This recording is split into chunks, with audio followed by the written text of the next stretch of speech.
Ryan. Always nice hearing from you. Now we move on to our next news.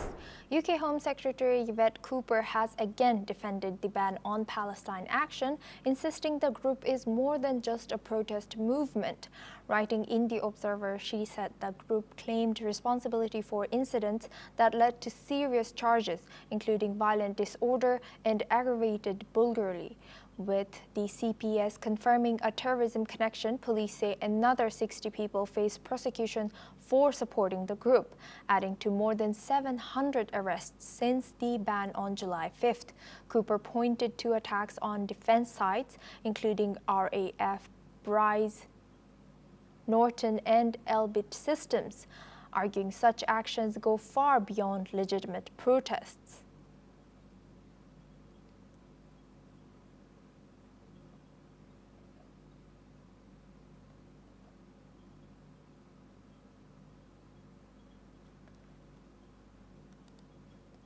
Now, UK Home Secretary Yvette Cooper has again defended the ban on Palestine Action, insisting the group is more than just a protest movement.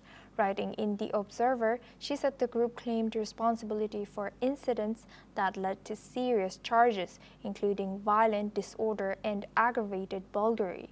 With the CPS confirming a terrorism connection, police say another 60 people face prosecution. Now for this discussion, we are joined by Keith Vaz. He's a former UK minister, joins us live from London. Thank you, Keith, for joining us again. Good to see you. Now, in light of this UK's Home Secretary's defense of the ban on Palestine Action, what do you think this reveals about current UK government's stance on balancing national security and free speech? Good afternoon, Asma from London.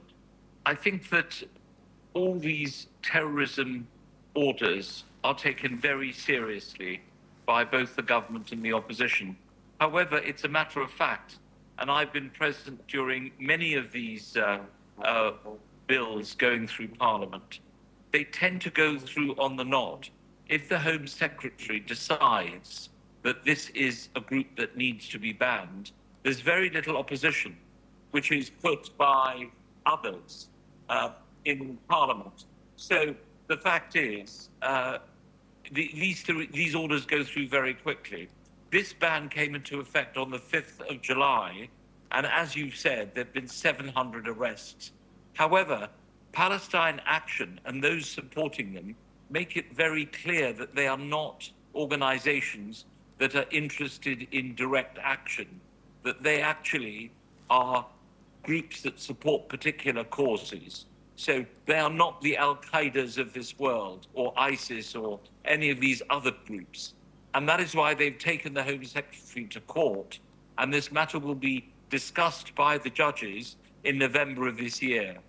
In the meantime, you've got a lot of police activity around this, 700 arrests, and 60 people who've been charged. So they'll have to go through the criminal justice system at a time, of course, when the public are very concerned about the use of police time. Crime is on the increase, and people would much prefer the police to be answering calls when, for example, they have burglaries or other violent crime of that kind. So this is a controversial move by Yvette Cooper. I'm sure that she has taken it very carefully. But the fact is that there is a lot of pushback from parliamentarians, from the group itself, from individuals. Some people can just be arrested if they wear a T-shirt which says, "I support Palestine Action." Another case of a man who was blind, who was arrested in Trafalgar Square and in Westminster for actually having a T-shirt of this kind and holding a placard. So these are matters that are causing a lot of concern in this particular area. There is always this balance, but it is a fine line to decide that you should ban an organization of this kind.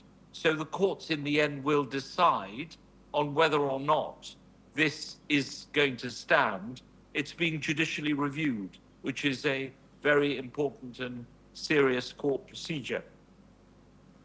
And Keith, now given the UK government's claim of terrorism connection that tied to Palestine Action as well, how should the international community respond to movements that may blur the lines between activism and extremism? This is a big question. I think people should be allowed to protest. We in Britain have this amazing freedom of speech. I know that Vice President Vance does not agree that we support freedom of speech. Well, actually, we do. There is the rule of law in the United Kingdom, and therefore people speaking freely should be allowed to do so. They should be allowed to protest. People will say, "What next? What if you have a demonstration in support of Gaza and some people are wearing T-shirts or carrying banners that says Palestine Action?" So this is a very serious matter. It's about civil liberties, human rights, but also security. And that's why we give the Home Secretary, Yvette Cooper, who I know is a serious politician who takes these matters very serious. I've known her for 20 years. She wouldn't have taken this lightly, but the effects of a ban can be seen. You can't keep arresting a lot of people, hundreds of people, charging hundreds of people if they just support a group of this kind. Clearly, if they were saying we support Al-Qaeda or any of these ISIS, any of these terrorist organizations, we would understand this. They need to be banned. But freedom of speech is essential to all pro-democracy countries in the whole of Europe. And I think they'll be watching this very carefully indeed. And last but not least, building on your answer, could this legal approach lead to unintended consequences, potentially strengthening support for the group in some quarters? Well, of course it will. I'm sure it will. If you ban something, there is a tendency for people to want to join. I'm afraid it's human nature, especially if I think it's an unreasonable ban. In the end, you have to police by consent. Policing in the UK is based on the consent of the public. And if the public don't support a particular position, then you do have problems. And, you know, it's not fair on the police. They are stretched, doing lots and lots of other things, to be arresting people such as the blind gentleman who had a T-shirt saying, "I support Palestine Action." Clearly, he is not a political activist, but he believes in a particular cause. Clearly, what they also did was wrong. They have damaged aircraft by spraying them with paint, those kinds of activities.